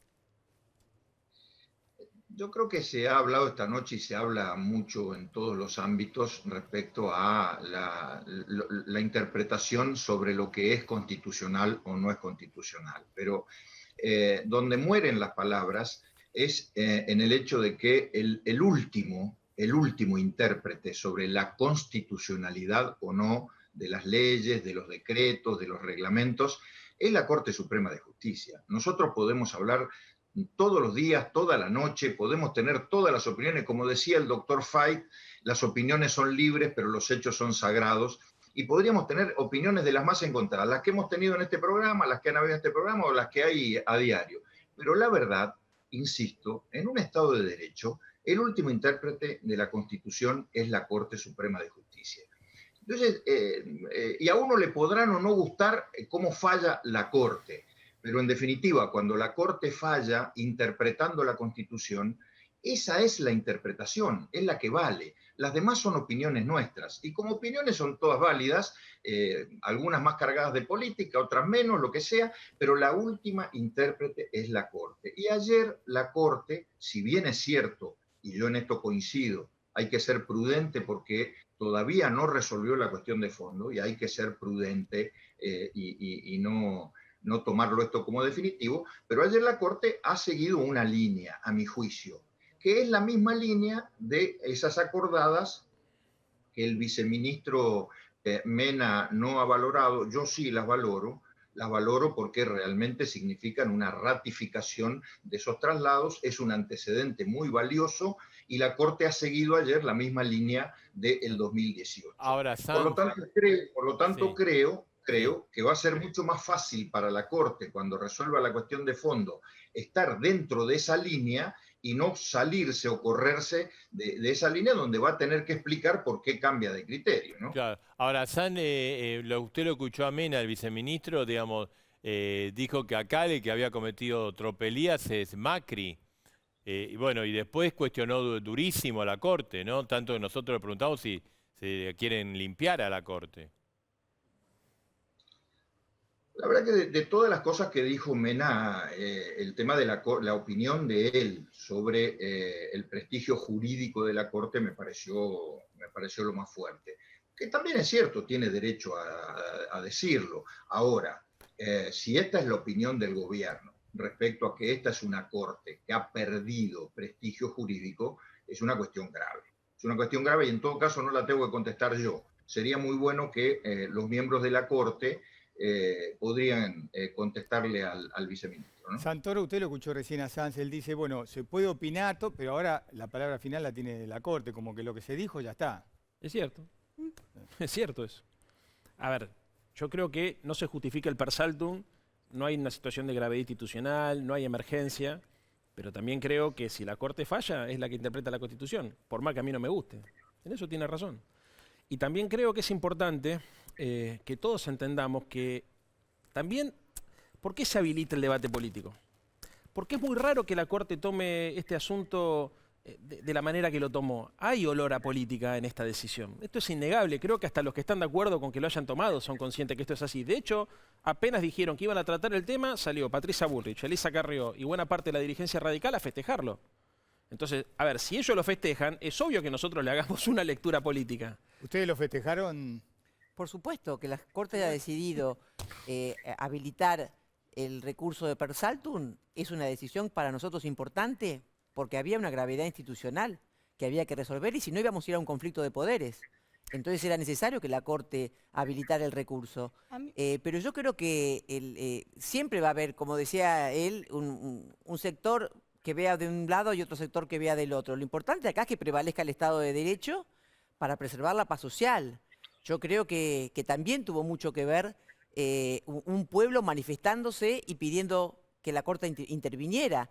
Eso, por supuesto, no quiere decir que la Corte sea presionable, pero sí quiere decir que la Corte también leyó que había un estallido social, llamémosle así, un reclamo de la sociedad para que se expida. No, perdón, pero eso sí es preocupante. ¿Sí? Porque yo quiero dejar una cosa clara. Nosotros somos de la misma generación y creo que los dos hemos estado presentes en algún escrache cuando no había justicia en este país. Cuando en este país, a nuestra generación, a la generación de mi abuela, le impidieron acceder a la justicia, escrachábamos a los genocidas porque la justicia no los podía juzgar. Esos escraches, no, eso estuvo muy mal. Yo no escraché a Joaquín Morales Solá ni a nadie, siempre ellos son testigos que lo condené. Así que eso pregúntaselo a quien lo haya hecho. Yo lo que digo es inaceptable que dirigentes políticos de la democracia aceptemos los escraches a funcionarios que tienen que tomar decisiones Totalmente de tan acuerdo. importantes. Es inaceptable que hayan salido a festejar, el Persal lo pueden hacer, puede festejar cualquiera, cualquier cosa. Ahora, si en algo nos tenemos que poner de acuerdo, es que la sociedad argentina no puede presionar de esa forma, porque en realidad lo que eso genera es niveles de odio y violencia que van increyendo. Nosotros necesitamos recuperar un Estado de Derecho presente, también, y eso Victoria, también va acompañado fuerza de política opiniones. también utilizó el escrache durante mucho tiempo, ¿no? Pero A periodistas. lo acabo de decir. No, no, no. Y utilizaron recursos del Estado. Yo nunca estuve de para hacer acuerdo con programas de- escraches. No, está bien. Vos estuviste de acuerdo, pero utilizaron recursos del Estado para financiar programas. Hay quienes lo han hecho, hay que Programas en la decir que estuvo muy televisión mal. pública para escrachar. Hay que continuamente a- decir Una que estuvo fuerza muy valor mal. los escraches, ¿eh? ¿Cómo? Hay Una que- fuerza valor los escraches. No, una acá. cosa es un programa donde uno puede emitir una opinión y otra cosa es un escrache en la casa, que es lo que le hicieron a Lorenzetti. Son dos cosas diferentes. Sí, no, Entonces, salimos hay a cosas que nos reconocerlo. tenemos que Jorge, poner de sacar acuerdo. algo. A ver, Santurce. Sí, yo me manifesté públicamente incluso en contra del escrache que le hicieron a Macri en Suiza, cuando fue a la De FIFA. viaje, sí. Por poner un ejemplo, nada más, para mí es una locura. Y creo que la dirigencia política en algún punto es ambigua, pero toda la dirigencia política es ambigua en este punto. Porque nosotros decimos, no, están mal los escraches, pero por otro lado los incentivamos.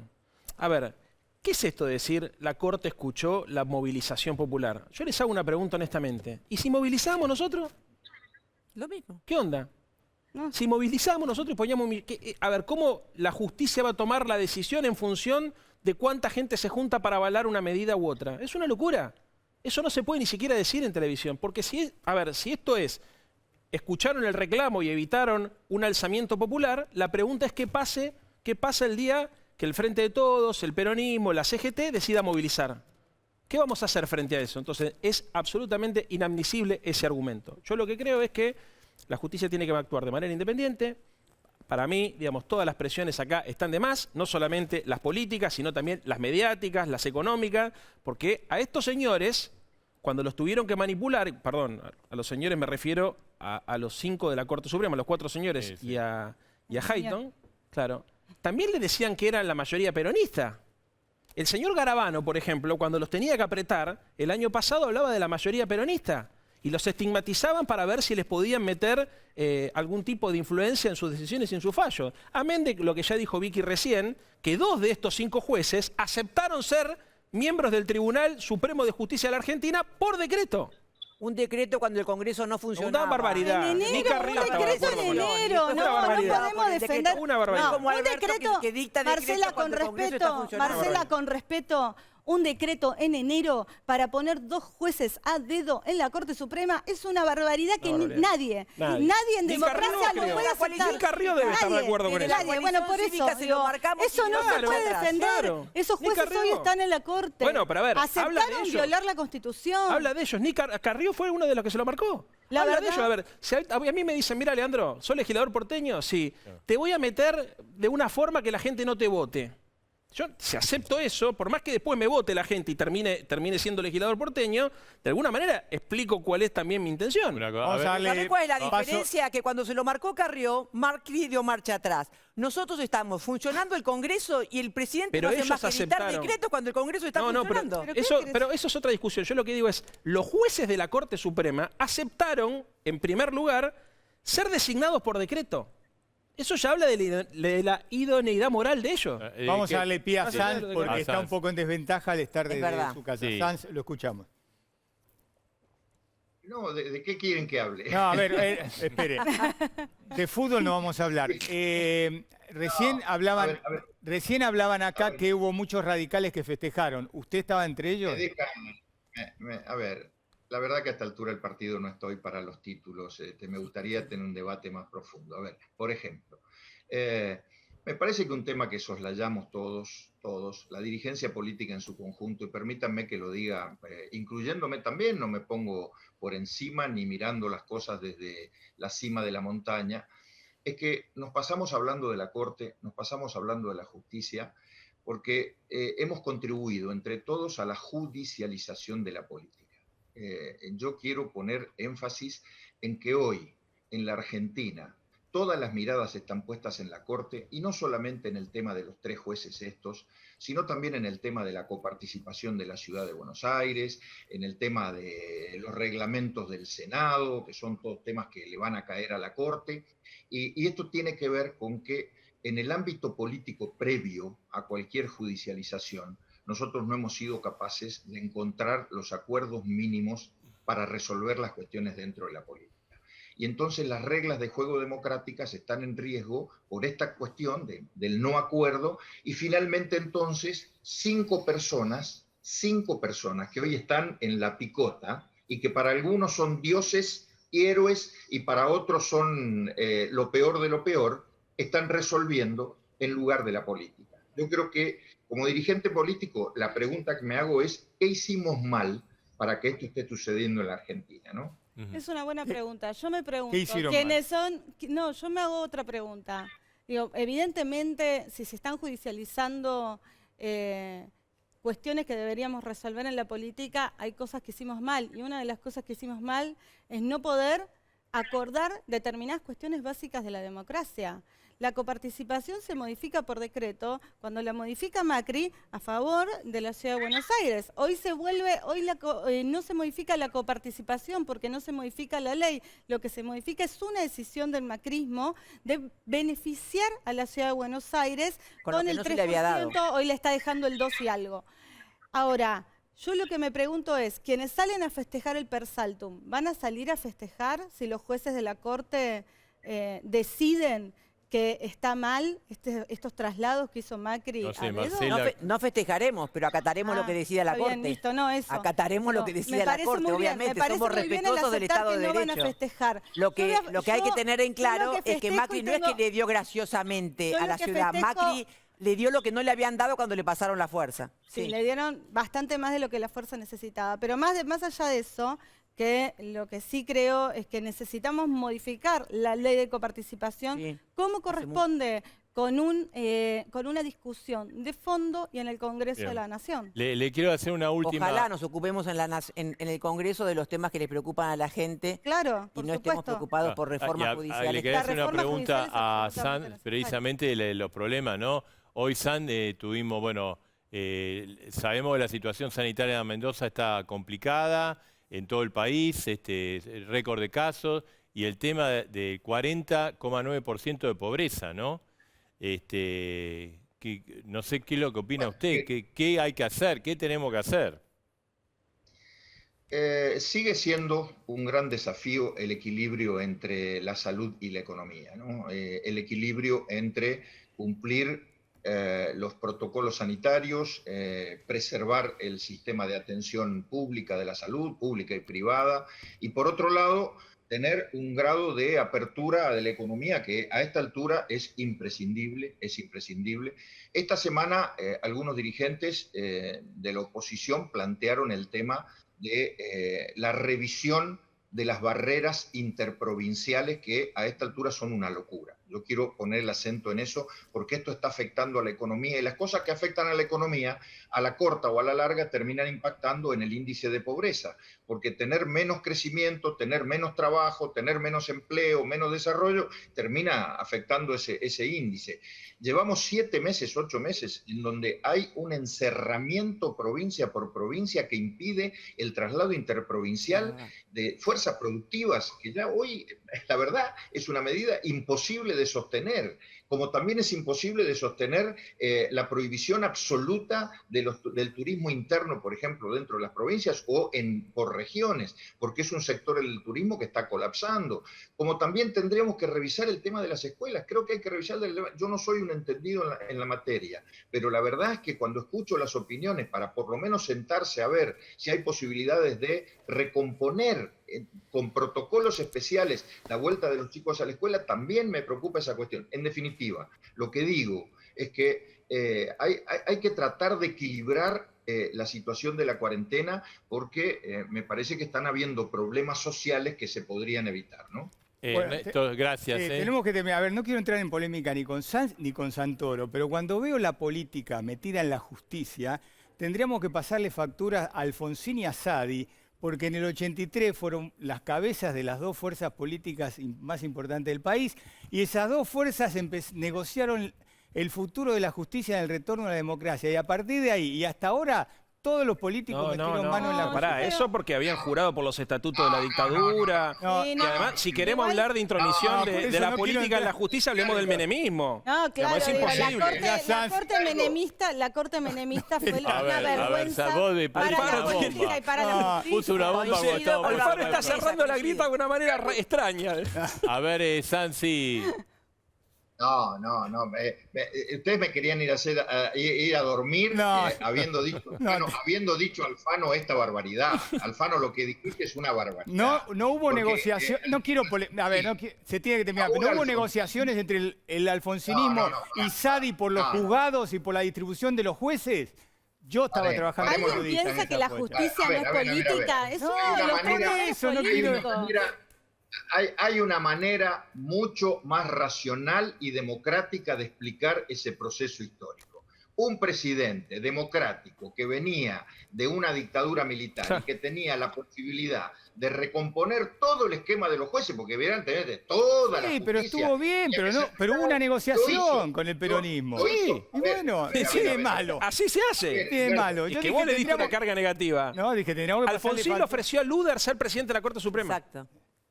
Bueno, Que había sido su Edgardo- candidato. Es cierto. No, pero además yo quiero, como abogada, quiero decir algo. Sí. El pensar que la justicia, que el Poder Judicial, no voy a hablar de la justicia, que el Poder Judicial está exento de politización, en realidad es desconocer que uno de los tres poderes de la nación es el Poder Judicial y por supuesto es político. El problema es cuando se partidiza, porque tienen que respetar una constitución, tienen Sí. que respetar tratados Y internacionales. el las problema, leyes ¿sabe cuál emanadas es, por el Vicky? Congreso. Es cuando los jueces no fallan por las pruebas, sino fallan y mirá, nos conviene esto, así quedamos bien con el presidente de turno. O presionados por la paz, gente afuera. Por eso está muy mal y hay que decir que eso cajoneamos está mal. una denuncia de corrupción y el mismo juez, 6 años después, las acelera. O Eso. influenciados por los títulos de los diarios.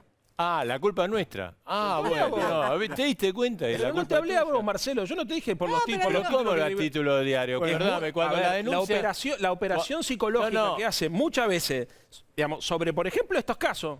Digamos, No, de pero yo ponernos te todo el hablo de tiempo en hechos la- de corrupción serio que pasaron en el país. Y el mismo juez en el año 2005-2006 lo cajoneó. Cuando termina el gobierno de Cristina, lo acelera. Cuando viene Alberto, lo baja. Y esos son los jueces que tenemos. Tenés- Y por eso tenés la razón, gente por Y eso jueces, no que, le cree a los jueces que cobraban de la AFI, Por de la eso CIDE, necesitamos sí, Sí, una de reforma la AFI de judicial. Cristina, Sí, de por supuesto. Estiuso, de Néstor Por Kirchner, de eso Cristina necesitamos Kirchner una también, ¿no? reforma judicial y por eso es muy valiente tener un presidente hoy Sí, sí. que hable de la AFI, que habla Y lo que desarmó. hable de la Y inteligencia. puso a la Sijera usada al dentro de la servicio AFI, del- puso a que la los Sijera jueces, dentro de la ¿sabés AFI, qué se pasa? terminó toda la joda. Juzguen por las pruebas, los expedientes, no por lo que le dice el presidente o el poder político de turno. No, obvio, no, Porque pero ese es el Y el problema. tengo que económico. terminar y lo quiero que vaya a dormir con Pará, Sí. deja, San, sí. Marcelo. A ver, San. ¿Me puedo ir a dormir? Vaya en Sí. paz, sí, vaya en paz. ¿eh? Tiene otro uso horario, Mendoza. Con que Edgardo Alfano reconozca que el presidente Raúl Alfonsín actuó de Lo con una entendió grandeza mal. extraordinaria al nombrar los miembros de la Corte, ofrecérselo a Ítalo Luder, nombrar al doctor Pero Carlos Fay. ¿cómo no voy a Doctor reconocer Carlos lo que hizo Alfonsín? A ver, yo trabajaba y yo puse mi grano para el retorno a la democracia y yo fui uno de los pocos periodistas que defendía las organizaciones de derechos humanos a partir del 80, así que puedo hablar. Y le digo que hubo, pero ¿cómo le voy a reconocer todo eso a Alfonsín? Y el juicio de la Junta, sí, eso no quiere decir que con Sadi, dos viejos lobos de mar de la política, se hayan sentado y hayan negociado muchas cosas de la justicia. No tiene nada de malo, pero fue lo que pasó. Como Era negociar. la época en donde Bueno, no pero había es así. consejo. Pero es la democracia. Exacto. Bueno, Pero el problema, la reforma perdóname, el problema, constitucional a ver, con el Menem. problema es, Está el bien. problema es cuando, que fue lo que ocurrió en la década del 90 con Menem, es cuando vos lo que haces es poner jueces que en realidad van a reportar a corporaciones económicas, a corporaciones políticas, o que no están, por ejemplo, capacitados para los cargos, han puesto gente al frente de la Corte Suprema que no tenía ningún tipo de experiencia jurídica. Mira, me callo Ese es el porque problema. tenemos que terminar. Quiero que Sanz duerma bien porque que no tome Sí. nada para dormir por culpa mía. Bien, gracias, Gracias a los cuatro, No, gracias. Gracias, Bueno, hacemos la pausa. Yo me tengo que Edgar. callar la boca. Qué lío de una bomba neutrónica, me deciste. Hacemos la pausa y volvemos enseguida. Gracias.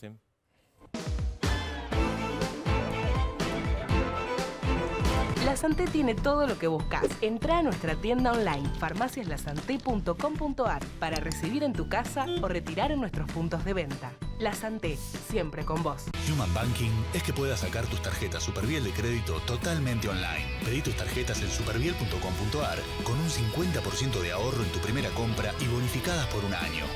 En una era con mucho banking, te ofrecemos mucho más de Human.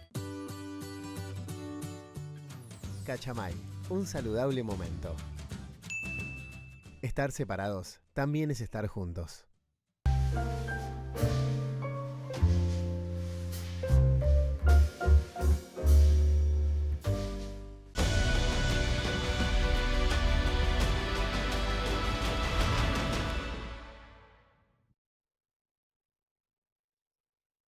Banco Ciudad te quiere ver crecer.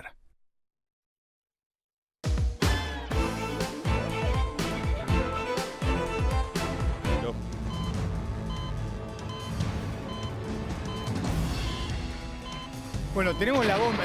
La bomba. Nosotros dos recién en el final de bloque. De las 23:39, nos Sí, pasamos un poquito. Pero es importante porque, atención, porque Marcelo tiene información muy buena de cómo sigue la política económica en este país.